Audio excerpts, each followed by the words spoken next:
It's a cold blooded murder. दिन दहाड़े आप आ रहे हैं, बंदूक की नोक पे 7-7 गोलियां आप चला रहे हैं। इससे ज्यादा कोल्ड ब्लडेड मर्डर और क्या होगा? स्पीडी ट्रायल हो और आरोपियों को फांसी की सजा मिले। जब तक कड़ी से कड़ी सजा नहीं दी जाएगी, प्रेसिडेंट सेट करने की जरूरत है हमारे प्रदेश में।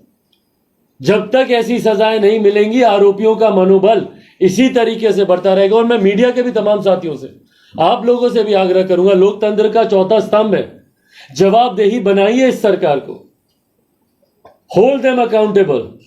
जाइए डीजीपी के साथ, जवाब मांगिए उनसे। भाई क्यों नहीं जवाब देंगे वो? क्यों नहीं आते हैं ये लोग? मुख्यमंत्री क्यों नहीं आते? बात कीजिए भाई, आप लोगों के पास वो ताकत है। पूछिए उनसे कि भाई क्यों नहीं जा रहे हैं आप? क्या उनको लगता है कि यह घटना उनके स्तर की घटना नहीं है? जब कोई बड़े नेता की हत्या होगी या किसी बहुत बड़े व्यक्तित्व की हत्या होगी, तब मुख्यमंत्री को जाना शोभा देगा, तब डीजीपी साहब को जाना शोभा देगा। लिखित रूप में तो मुख्यमंत्री डीजीपी को हम ये देंगे।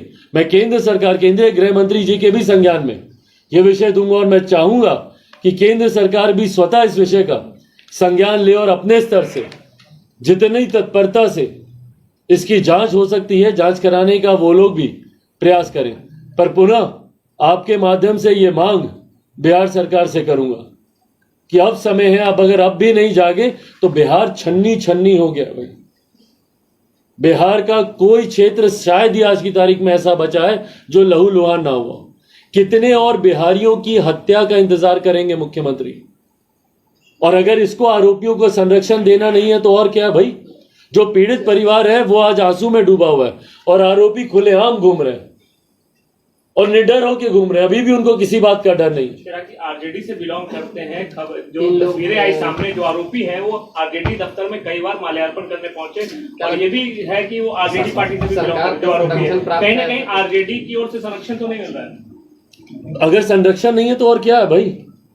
मैं नहीं मानता कि किसी भी आरोपी की कोई जात होती है, कोई धर्म होता है। मैं नहीं मानता उसका किसी भी राजनीतिक दल से कोई आरोपी सिर्फ और सिर्फ आरोपी होता है।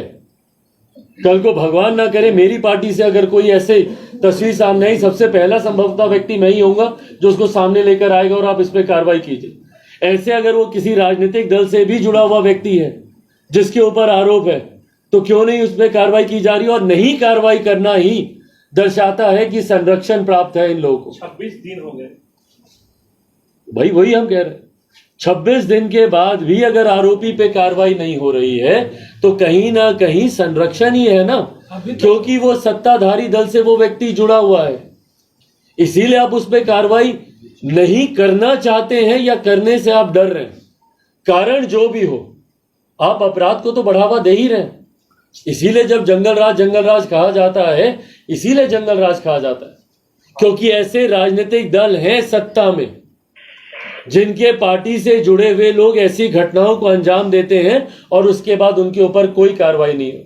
इसीलिए जंगल राज कहा जाता है। बड़ा मामला जो निकलकर सामने आया कि भाई क्षेत्र वाइज वर्चस्व होता है, बैनर पोस्टर नहीं लगाने दिए जाते हैं। क्या लगता है कि वाकई इस तरह की गुंडागर्दी जो है? तो भाई गुंडागर्दी तो है ही।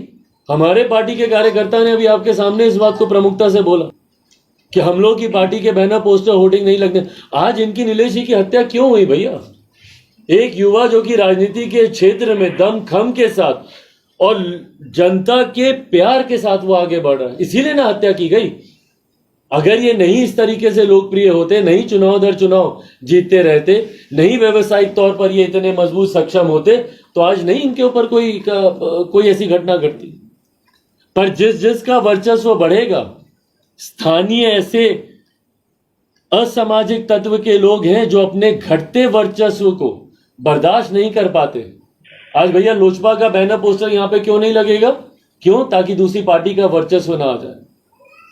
ये तो राजनीति है ही, पर इस विषय को मैं राजनीति में नहीं उलझाना चाह रहा।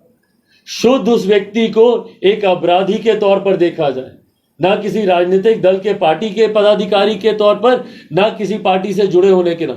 क्योंकि जैसे ही आप देखने लगेंगे उसको संरक्षण मिलने लगेगा।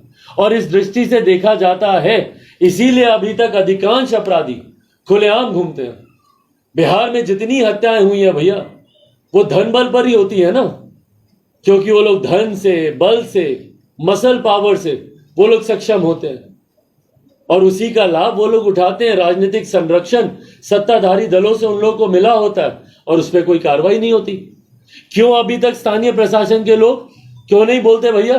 क्यों इनके परिवार को बार बार बोला जा रहा है बस 2 दिन और 3 दिन और 1 हफ्ता और, करते करते करते आज आप 4 हफ्ते बीतने को आ गए और अभी तक कार्रवाई नहीं हो रही है। तो ये दिखाता है कि कहीं ना कहीं संरक्षण मिलता है इन लोगों को, और ये राजनीतिक संरक्षण ने ही अपराधियों का मनोबल इतना बढ़ाया, और ये राजनीतिक संरक्षण ने ही बिहार को अपराधियों का अड्डा बना के रख दिया। जंगल राज अगर आज बिहार कहलाता है तो इस राजनीतिक संरक्षण की वजह से। और इसीलिए मैं केंद्रीय गृह मंत्री जी को भी यह पत्र लिखूंगा, क्योंकि भैया जिन लोगों को कार्रवाई करनी है अपने लोगों पर ही उन लोगों को कार्रवाई करनी है। ऐसे में कितनी मुस्तैदी ये लोग दिखाएंगे, क्योंकि इतिहास गवाह रहा है कि अभी तक जिन लोगों को ऐसा राजनीतिक संरक्षण प्राप्त है उन पर कोई कार्रवाई होती नहीं है। बिहार सरकार और इनके घटक दल जितने हैं वो कार्रवाई करते नहीं है।